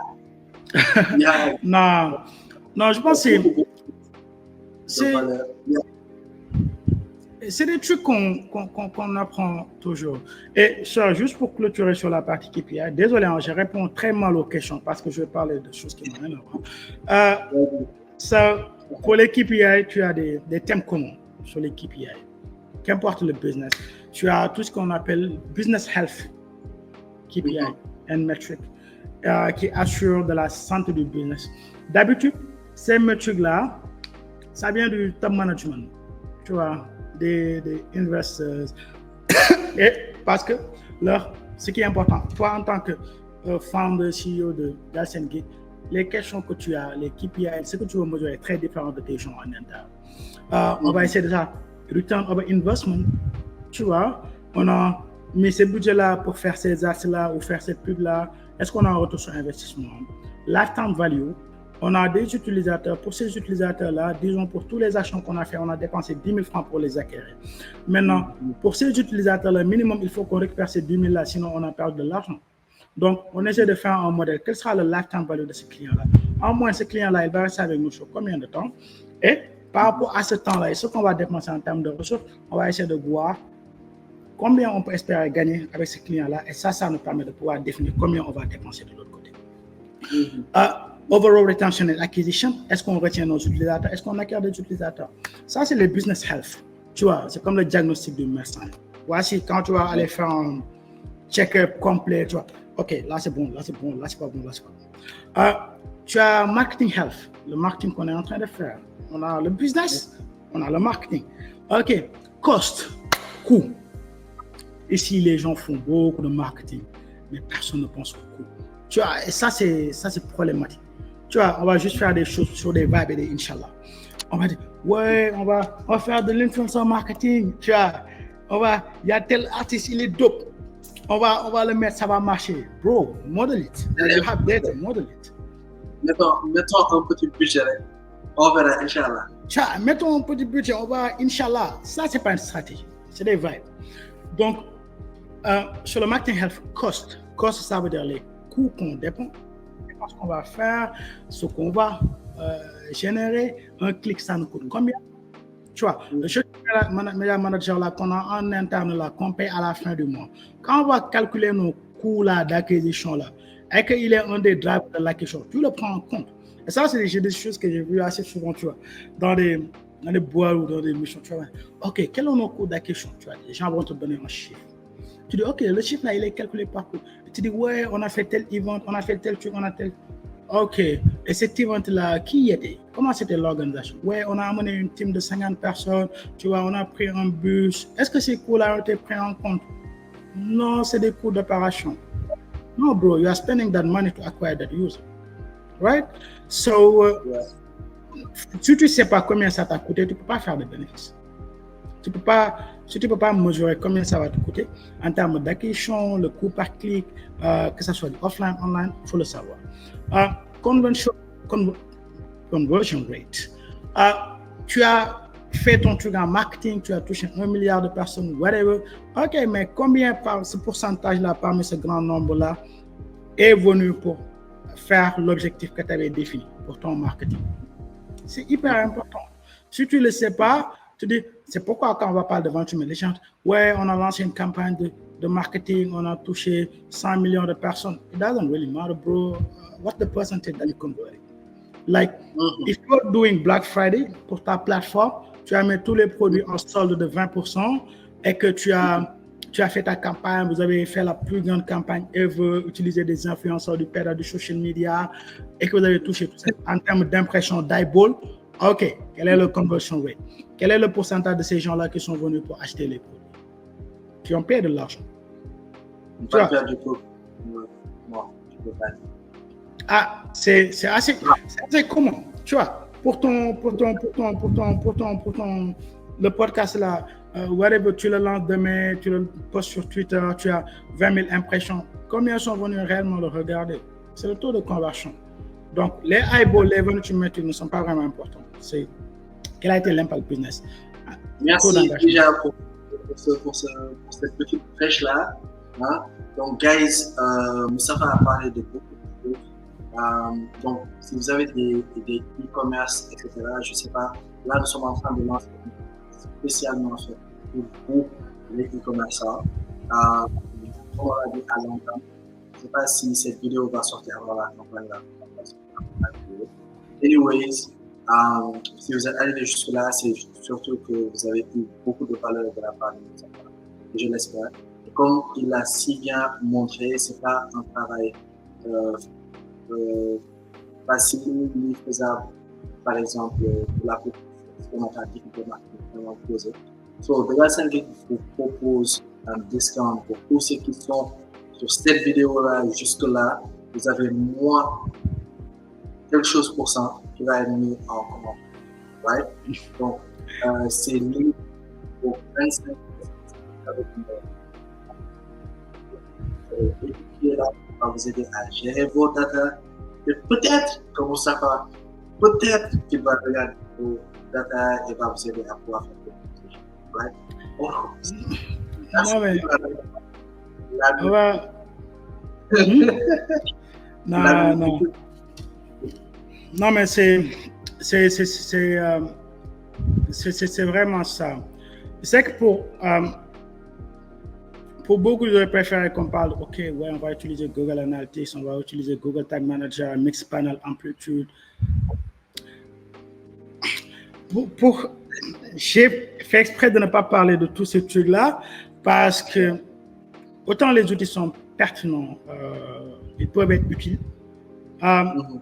ils ne sont utiles que dans la conceptualisation que tu as de ce que tu veux faire déjà. Qu'est-ce que tu mesures? Pourquoi tu mesures? Et comment tu vas mesurer? Et tout ce qu'on a parlé, c'était plus dans ça. Pourquoi on va mesurer? Comment et pourquoi? Maintenant, la partie, non, le comment, c'est les outils. Mais le pourquoi, c'est quasiment l'une des choses que les gens ne parlent pas assez souvent. Tu vois, quels sont les différents leviers que j'ai à ma disposition? Sur ces leviers-là, je reçois de la donnée. Quel est le type de données que je reçois là-bas? Tu vois, ton e-commerce, tu as des données social media, les gens te suivent sur les pages, mais les gens vont aller faire de la livraison, les gens vont le recevoir. Il y a des adresses, différents canaux, différentes méthodes, différents types de données. Donc, les différents leviers, les données par rapport au team, par rapport au rôle, comment on va les exporter sur le stack avec les partenaires internes. Les partenaires externes, c'est les plateformes avec lesquelles tu vas travailler. Tu as des données qui proviennent de Facebook chaque mois pour ton social media reporting, pour ton ads reporting, sur ton Google Ads. Par exemple, pour les développeurs qui vont développer le produit, tu as le Firebase, tu as du data là-bas qui vient de Firebase. Pour le UX qui va mettre en place un Microsoft Clarity pour tout ce qui est en termes de user behavior, etc. Et tu poses les questions auxquelles tu vas essayer de répondre avec les KPI, Business Health, Top Management, Product Manager, Operation People. Ils sont intéressés par ces métriques, par ces KPI-là. Marketing, Health, ils sont plus intéressés par tout ce qui est en termes de coûts, conversion rate, engagement. Et là, c'est le directeur marketing, c'est le social media manager, c'est le paid ads analyst pour le marketing analyst. Un dernier point pour close. Comment on frame une question analytique en marketing analytics? Et il y a une formule très basique. Parce que depuis là, je parle de questions, mais je n'ai pas dit quelle est la méthode pour formuler une question. Et formuler la question, la formule est très simple. Tu as un rôle, un levier et un métrique. S'il manque un de ces composants-là, la question n'est pas précise du tout. Et tu as du mal à y répondre. Un rôle, tout ce dont on a parlé hier, la hiérarchie, la relation entre le data model et le marketing, l'hiérarchie marketing, rôle, levier, métrique. Je donne un exemple. Le social media manager, il veut faire un deep dive pour savoir pourquoi notre engagement sur Twitter a diminué. Ça, c'est une question de marketing analytics. C'est un bon framing. Parce que tu as le rôle de social media manager, tu as le levier qui est Twitter et tu as le métrique qui est engagement rate, le taux d'engagement. Un autre exemple, le COO, le Chief Operating Officer, il veut une recommandation en termes de marketing spend. Par exemple, on est à la fin de l'année, on fait les bilans, on fait le bilan de l'activité et les budgets de l'année prochaine. Il veut une recommandation. Il vient te demander. Pareil, tu as un rôle, le Chief Operating Officer, tu as un levier qui est le programme marketing qu'on va utiliser et tu as le métrique qui est marketing spend, les coûts, les dépenses en marketing. Et dernier exemple, toujours rôle, levier, métrique, tu as le product manager qui est intéressé à savoir, par exemple, quel a été l'impact de la campagne qu'on a lancée pour la nouvelle fonctionnalité. Et tu as le rôle, le product manager, tu as le levier qui est le product campaign, David dit, et tu as le métrique qui est acquisition, customer acquisition. Donc, ces trois composants-là, si tu as un qui manque, ta question peut être mieux réfléchie parce que tu n'arriveras pas à une réponse satisfaisante. Il faut les trois. Et ça veut aussi dire que on ne peut pas avoir une question qui répond à tout. Chaque question répond à une chose spécifique. Pas une question qui répond pour tout le business. Ça doit être lié à une fonction et un rôle bien spécifique.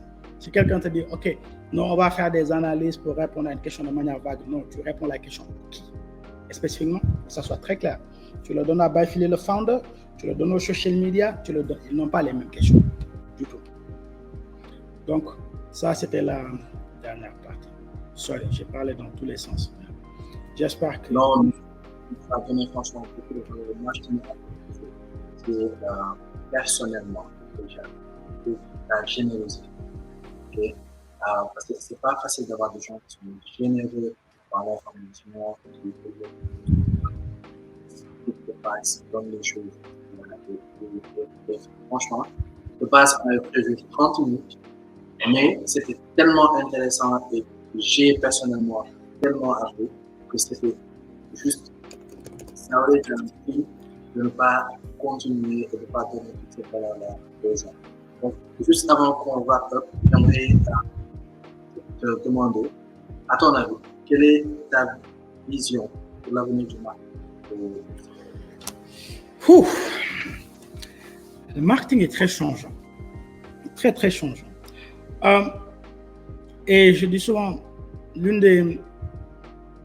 par exemple, quand on va dire le marketing comme une science, ça dépendra avec qui tu vas parler. Les gens vont, ouais, c'est une science, ça l'est pas. C'est pas du tout pertinent. Mais c'est plus pour dire que le marketing, du fait de là où il agit, chaque métier a un domaine dans lequel il agit. Le marketing agit sur le comportement de l'être humain, la prise de décision. Et deux choses spécifiques sur le comportement et la psychologie de l'être humain, qui sont les besoins et les désirs. Les besoins qui sont limités et les désirs qui sont infinis. Le marketing marche parce que les désirs de l'être humain sont infinis. Tu vois, je désire faire telle chose. Et à cause de cette relation avec les désirs de l'être humain qui évoluent suivant la civilisation, contrairement à d'autres domaines, à chaque fois qu'il y aura un changement, que ce soit culturel, ce dont je parlais tout à l'heure, les waves, les shifts, qui va impacter le comportement de l'être humain, ça va impacter sa prise de décision, ça va impacter sa matérialisation du besoin, parce que les besoins sont limités, il n'y en a pas un nombre infini, mais les désirs sont illimités. Et ça va toujours augmenter son nombre de désirs. Je te donne un exemple. Les besoins, tu veux manger, tu veux communiquer, que ce soit à l'époque où on envoyait des pigeons, ou aujourd'hui on prend nos smartphones, le besoin c'est la communication. Right? Mais en termes de désir, c'est ça qui fait que on a des iPhones, toi et moi, quelqu'un d'autre a un Galaxy, quelqu'un d'autre a un Huawei ou whatever. Tu vois? Parce que c'est infini. Les désirs, c'est infini. Et c'est ça qui fait marcher le marketing. Et plus la civilisation humaine qui va toujours continuer d'augmenter, les désirs vont continuer d'augmenter. Donc le marketing, c'est un domaine qui sera constamment en évolution. C'est-à-dire que constamment. Le marketing va toujours exister tant que l'être humain va se réveiller et qu'il veut faire quelque chose, qu'il a envie d'une chose, qu'il a envie d'aller quelque part, d'acheter quelque chose. Et ça existera tant que l'être humain va exister. Donc, où le marketing va aller? Ce qu'on peut dire, c'est qu'on a toujours de nouveaux canaux. Le social media a changé les paradigmes. Aujourd'hui, on parle d'IA, qui est très important avec la partie data, parce que l'IA est très douée pour pouvoir travailler avec les données, agréger, trouver des patterns. On parle de marketing, de personnalisation, on personnalise l'expérience de l'utilisateur. On a commencé par collecter pour prendre des décisions. Après, on prend ces données-là, on prend d'autres décisions qui entendent personnaliser notre rapport avec le customer, le user. Donc, cette wave technologique-là qui est de l'IA, qui va persister et qui n'est même pas forcément nouveau parce que l'IA existait bien avant sur d'autres passes. C'est juste que maintenant, on a une interface, tu vois, qui utilise le human language, tu vois, dans les cars, dans les outils, ça a toujours existé. Mais maintenant, avec ChatGPT, les outils là, on a une interface, tu vois. C'est ça là, le shift majeur. Et à cause de cette interface-là, ça va influer sur notre rapport. Par exemple, j'utilise constamment ChatGPT. Tu vois, aujourd'hui, par exemple, j'utilise Perplex AI plus que j'utilise Google. Tu vois, et ça va devenir un problème pour moi en tant que marketeur parce que j'utilise Google comme un levier pour pouvoir toucher les clients. Mais si les clients posent leurs questions, ne posent plus leurs questions directement à Google, mais qu'ils vont le poser à ChatGPT ou Perplex AI ou n'importe quel autre type d'AI, ma zone d'action change complètement en tant que marketeur. Le type de données qu'on va récupérer change complètement. Donc, le marketeur d'avant et celui de demain sont très différents dans la mesure où il aura besoin de différents types de skills. Avant, par exemple, il suffisait d'être bon en termes de framing, d'une stratégie, d'un planning. Aujourd'hui, il faut avoir des skills en data pour pouvoir comprendre. Il faut pouvoir faire de l'analyse de données. Il faut être un anthropologiste on t'en soit peu. On parle de Gen Z, on parle de culture, on parle de Francalinga, les langages digitaux, on parle de la même économie, etc. C'est de nouveaux langages, c'est des éléments culturels. Ce pas des éléments technologiques, c'est des éléments culturels. Parce que la technologie, quand ça vient, au-dessus de la technologie, c'est créer des éléments culturels. On parle de social media, aujourd'hui il y a TikTok. Sur TikTok, il y a de nouvelles formes culturelles. Une nouvelle langage, Frinka qu'on va utiliser. Le LOL pour nous les millénials. J'ai aucune idée de ce que les Gen Z disent. Tu vois, ça c'est une génération des millénials, tu vois, de la génération. La nouvelle génération, ils vont parler de tu vois, leurs termes là que les gens utilisent. Je ne les connais pas forcément. Mais en tant que marketeur, tu ne pourras pas marketer vers cette audience si tu ne connais pas ces trucs-là. Si tu ne connais pas que quand quelqu'un, tu vas dire quelque chose, que je ne sais pas moi, on God ou period ou whatever, c'est un statement, tu vois, qui a une signification qui est partagée par les membres de ça. Donc, tu as besoin d'être skills en data, d'un point de vue culturel, de pouvoir prendre en main beaucoup plus de canaux. Je pense que c'est un métier qui devient de plus en plus difficile. Sincèrement parler, pour moi, je pense que c'est là, quoi, je suis à 8-9 ans dans le domaine du marketing. Et c'est pourquoi même je suis plus dans le domaine donné maintenant que marketing créatif, parce que ça devient de plus en plus compliqué. Et pas juste ce qui sont compliqués, c'est qu'aujourd'hui, si je devais recruter ou toi en tant qu'agence, par exemple, je préfère recruter un boy qui vient de faire un L3, une licence 3 en marketing que quelqu'un qui a un PhD en marketing. Pour la simple raison que celui qui a fait un PhD, il a terminé, il a commencé il y a 10 ans, il a des réponses à des problèmes qui n'existent plus, forcément. Tu vois, il a appris avec des canaux qui n'existent plus. Les gens ne sont plus sur Facebook. Il y a une catégorie qui est là-bas, mais les nouveaux types de business s'adressent à de nouveaux audiences, de nouveaux démographiques. Tu vois, donc le boy qui est en licence, c'est pas juste par rapport à sa compréhension du marketing, son expérience marketing, mais sa compréhension de sa socio-démographie, de ses tools. Il sait comment leverage Snapchat, il sait comment leverage WhatsApp, comment leverage TikTok, comment leverage ces différentes choses de la même manière, comment créer un élément viral, tu vois, comment adresser une situation, ce qui n'est pas forcément, parce que ces skills-là aujourd'hui sont importants. Ils sont aussi importants que les hard skills qu'on avait avant. Donc, c'est un métier qui sera très difficile, qui est très difficile et qui va demander la fréquence d'apprentissage va augmenter de manière très considérable. Il faut apprendre beaucoup plus rapidement, ce qui est difficile pour les vieux comme nous. Et il y a beaucoup plus de possibilités de spécialisation, qui est très important aussi. Avant, on disait un marketeur. Dans le futur, ce sera beaucoup plus granulaire. Tu vois, on va avoir aujourd'hui, on commence à les avoir. On a des spécialisations sur le social media. On a des spécialisations dans le paid ads. Tu vois, moi, je fais du social media marketing. Moi, je fais uniquement du paid ads. Moi, je fais uniquement du retail media. Moi, je fais uniquement je travaille avec DSP, etc. Tu vois, sur la partie créative, moi, je suis un community manager. Non, moi, je ne suis pas un community manager. Je ne suis pas un community engagement builder ou whatever, tu vois. Et ces paradigmes-là sont imposés par l'évolution des choses.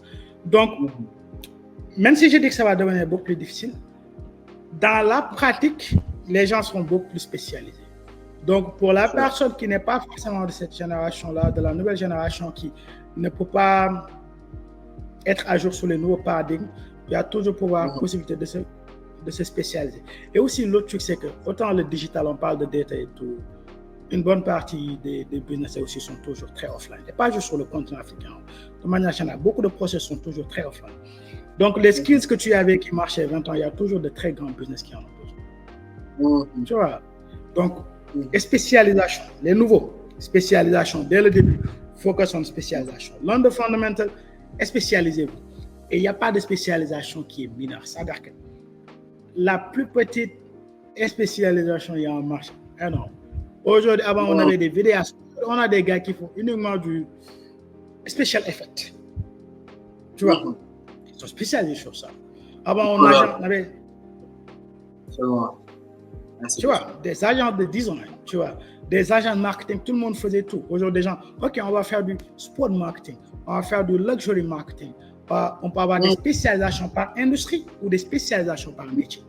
Tu peux dire, OK, je vais faire du marketing digital, mais je vais le faire spécialisation industrie. Je vais le faire dans le domaine de la mode, je vais le faire dans le domaine du e-commerce, je vais le faire dans tel domaine. Ça peut être des spécialisations par métier. Non, je ne vais pas juste faire du marketing digital, je vais faire du marketing analytics, je vais faire du product analytics, je vais faire du retail media. Tu vois, placement dans les retail. Je ne fais pas du paid ads, je fais du retail media. Donc, les marketeurs de demain sont des spécialistes. On a dépassé l'époque des généralistes. Et ça, c'est juste comment les choses évoluent. C'est passé dans toutes les industries. C'est pareil pour le marketing. On va devenir de plus en plus spécialistes des micro-domaines. Et l'être humain va continuer de développer. Mais si on est curieux par rapport à l'être humain, je pense, we're gonna be all right. Parce qu'à the end of the day, on ne va pas vendre à des machines, on va à des êtres humains. Donc, on a juste à regarder les êtres humains. On ne va pas vendre à des machines, nous allons vendre à des êtres humains. Ça n'aurait pas pu être un plus beau mot de wrap-up quant à l'avenir du marketing au Sénégal. Donc, tu as parlé de beaucoup de choses qui sont très importantes. Moi, je retiens la complexité qui augmente au fur et à mesure et l'importance pour tous ceux qui embrassent ce métier-là de se spécialiser en n'oubliant pas une compétence fondamentale, c'est d'être transversal. C'est de savoir que nous sommes des êtres humains, nous sommes des êtres qui sont faits pour évoluer, nous adapter, et pour s'adapter à tous les changements, notamment de ce qu'on a parlé. Donc, merci beaucoup Moustapha pour cet épisode. Merci à toi, man. Super, méga intéressant. Ça explique beaucoup de valeur. Je tiens à te remercier, Alligator Design, pour ça. C'est franchement d'une générosité sans pareil de juste donner toutes ces informations-là gratuitement à la communauté. Je tiens à te remercier. Monsieur Moustapha, super méga actif sur Twitter, don't miss him out. C'est @Amdi Moustapha avec le T en mode PC. Et il est aussi sur LinkedIn. Il donne beaucoup de valeur par rapport à ça. Donc, retrouvez tous les épisodes du podcast que nous allons faire directement sur Global Sandwich. Suivez-nous sur nos différents canaux @Global Sandwich. Donc, Moustapha, tu vas inaugurer notre wrap-up. C'est qui veux-tu qu'on invite pour le prochain épisode? Tu vas nous donner tout de suite. Alright, man. C'était un plaisir. Je sais que c'est toujours un plaisir de discuter avec toi. Aujourd'hui, c'était un peu plus formel. Mais c'est toujours un plaisir. Et je pense que tu es le plus généreux de tous. Tu vois, qui a eu l'initiative de le faire et tout. Et and I wish you Godspeed on this new project, like the Maker. Je pense que c'est une conversation très très importante. Et at the end of the day, we just need to spark conversation. You know, if you can spark a conversation and people, start, okay, let's discuss about this. That's how we can, create things, push the boundaries of what we are doing. And we just all learn from each other. What you do, what I'm doing, what somebody else is doing. Let's just start conversation. And so just because of that, thanks to you pour ta générosité dans le partage, pour ta disponibilité, for just, the whole human being you are. Like, you're an OG of this field, like in tech and marketing or whatever. So, just Godspeed, man. And let's just try stuff. We could try stuff. Yes. Alors, propose-nous quelqu'un, un nom, n'importe qui, on va essayer de le faire, on va dire stuff actif. Dans le domaine du marketing, je pense que c'est les... marketing et business. Marketing, influencer marketing, on en a parlé. Martharus, c'est un domaine que je connais très bien, le grand Martha. Big up by the way. C'est un OG dans ce domaine. Pour de l'influence marketing, Il y en a d'autres que je connais comme Acha, plus en termes aussi bien marketing and product development. I don't know if I can say where people work and stuff. I don't know, so I won't. But yeah, there are a lot of great people, especially on Twitter. Twitter is a really good place. Like there are so many amazing people doing really amazing stuff. On vous invite à tous à ça. Et vous allez partager avec toute la communauté, Inch'Allah. Mais déjà dans le chemin, Atia et Marthaïus. Exactement. Ça, c'est mes masters. Ça, c'est toujours un plaisir de les écouter, tu vois, et d'apprendre d'eux. Donc, yeah. Et toi, faut qu'on fasse un épisode où toi, tu te retrouves de l'autre côté de la caméra. Tu vois, il y a aucun souci. Il y a aucun souci. De toute façon, moi je sais que ça arrive. C'est anytime, quand tu veux. Guys, toi, t'es le top list avant les autres. Top list avant les autres. Faut que tu viennes nous parler de business, d'entrepreneuriat and stuff. I mean, you've been doing this shit like for years. So, partage ton expérience. Ça sera avec plaisir, Inch'Allah. All right, Thank you, guys. Thanks you, man.